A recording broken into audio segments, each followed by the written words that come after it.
Hey you guys, this is MCJ Studio and we're back with another video.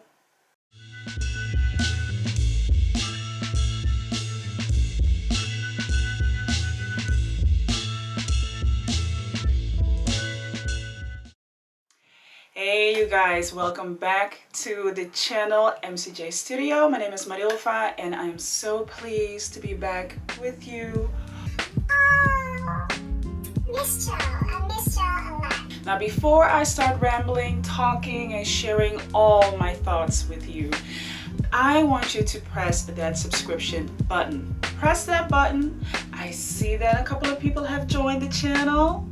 Welcome. Anyways, jump to that button, click on it. Also, like this video.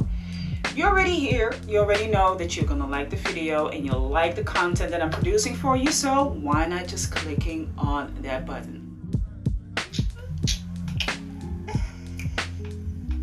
I'm happy to be back. I'm full of energy, full of ideas, so I can now start pushing some content for you all. Yeah, it has been a while. I haven't been in front of the camera for so long because I have a lot of things that I'm doing in the meantime, and things are getting in my way of producing the content, but I haven't forgotten about you all, and you know that when I produce something, it's good, it's juicy.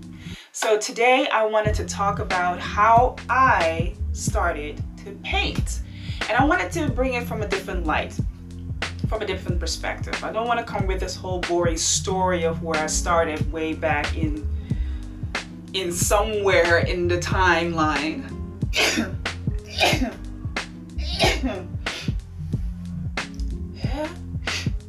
So today I wanted to talk about how I started and how I learned actually to paint. Now I've talked about what motivated me, how I started, where my timeline, starts somewhere back in the history. Just look up, here on this channel, you'll find a video about it somewhere. Your girl is self-taught.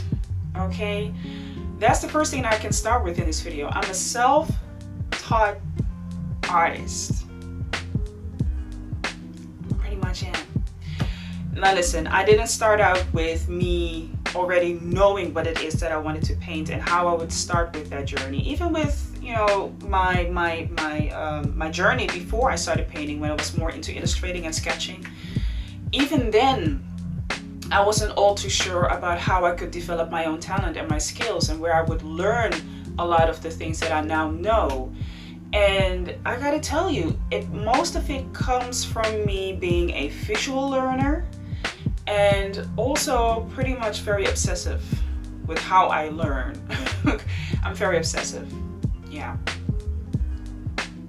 So what I did is basically just look at what other people are doing, look at how they are painting, follow other people on social media, ask people in real life, ask those questions, buy books, buy learning books. I have 2 books on my shelf that I'm looking at right now that have helped me in my own practice to develop my skills. Nothing that I've learned I've learned at the academic institution. I haven't went to college for it. I haven't paid anybody to come and teach me and show me what it is that I need to do. All of it basically comes from me taking the initiative to learn, to see, to observe, and just to take action. When I talk to people, they also are very interested in picking up their own, their own craft, their own talent, the thing that they like to do, what it is that they once started to paint and now they stop painting. And I've been in the same boat. I've been in the same position where I started to paint, I started to illustrate, I was sketching, doing all those creative things, and I stopped.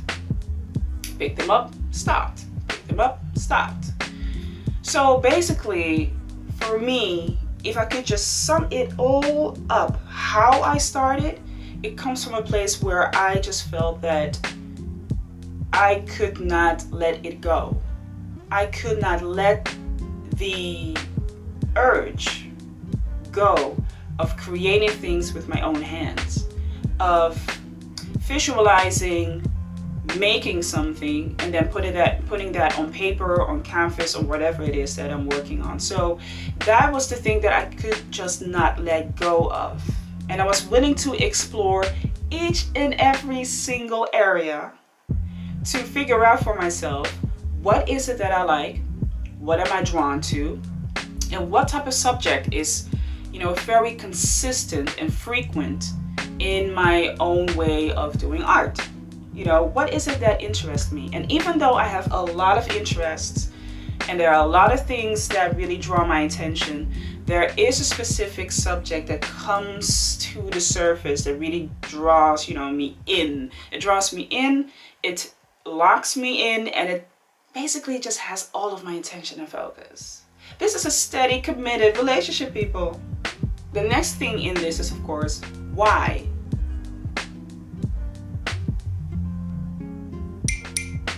The why developed itself by doing it. The why developed itself by taking action. It's of course easier to say from the beginning, well, this is what I want to paint and that is what I'm going to paint. But a lot of times you have to explore it.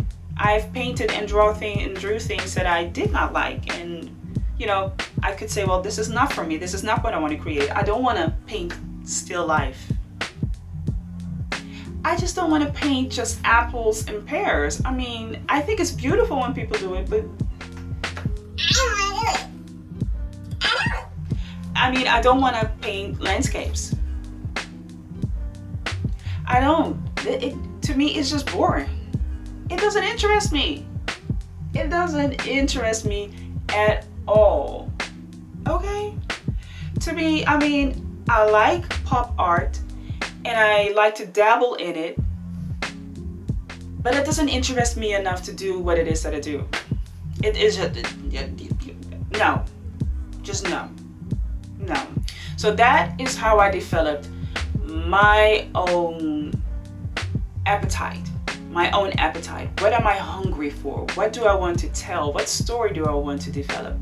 And from that, I started to develop my skills.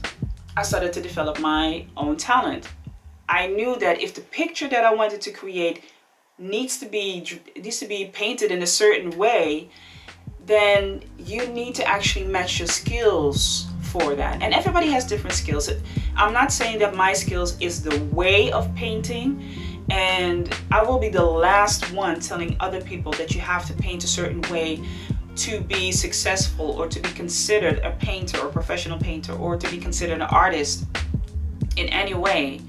It really has to do with who you are, what it is that you want to portray, what is your story, how do you want your story to be told, because you are literally the master of your own canvas.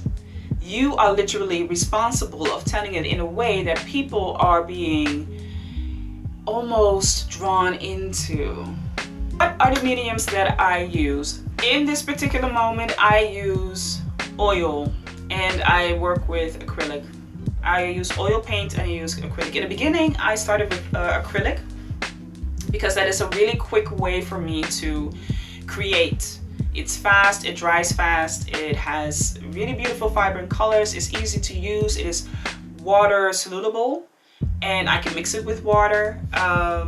It was just a really great way for me to instantly get into painting and just explore, just put it out there. But as I started to get into oil, when I started to get in oil, that was when I figured how to really paint in a more delicate and controlled way. Acrylics lets me paint in a more animated, colorful, just full of energy type of way. And oil, still energy, colorful, but more delicate, more precise, more about the technique. It's not that when you use oil paint you have to paint in that way. It brings that out of me. It brings out of me the person that is just more delicate and just more starting to get aware of how I use colors, what is the material that I'm using with. I have to be patient because oil paint dries slowly. Oil paint takes its time. As a matter of fact, oil paint doesn't care about your schedule when it comes to drying. That is how oil paint acts. And it forces me to be then also be more deliberate about how I paint, the layers that I put on there, the colors that I use, and also how I use my technique. I definitely have a more refined technique, but I don't mind using an unrefined technique either. And would I then switch up the mediums? Of course I would, but I don't. I don't. I just don't. I just noticed that for me, the identity, the person that Marilva is, when she paints with oil, she's more delicate, she's more into the technique and really wanting to put something beautiful down. And when it comes to acrylic, man, I just want to create something animated and just quick and run with it and just enjoy it. It's just a different side that it brings out of me. And I can imagine that that is different for all type of artists. There are artists that are using acrylic paint and are just as, you know, they are the serious side of me that I have with oil. They are about their technique and they are about really creating beautiful layers and textures and just really being very precise. And with oil, there are painters that just throw it out there, you know, whatever it is. They have maybe a very vivid, you know, textured brush strokes, which is also really great with oil paint. So it kind of depends on the person, how the relationship, oh God, here I go again, about relationships. I know. But it is, I mean, it is a relationship that you have with your canvas and the medium that you're using, the paint that you're using, and the story that's in your mind. It's a love triangle, people. It's a love triangle. It's not that easy. It's not. It's not that easy. It's complicated. Well, that is it, people. Now, before I leave, again, press that button. Am I pointing to the right place? I think it's here, right? If not, you know where to find it. It's underneath this particular video. Press the button, press the subscription button, and press the like button. It's very important because then you help me put out this content within the YouTube stratosphere. And more people get to see it, and more people get to enjoy it. And the family gets bigger, right? So this is it. This is all. Be blessed, and I will see you next time. Bye.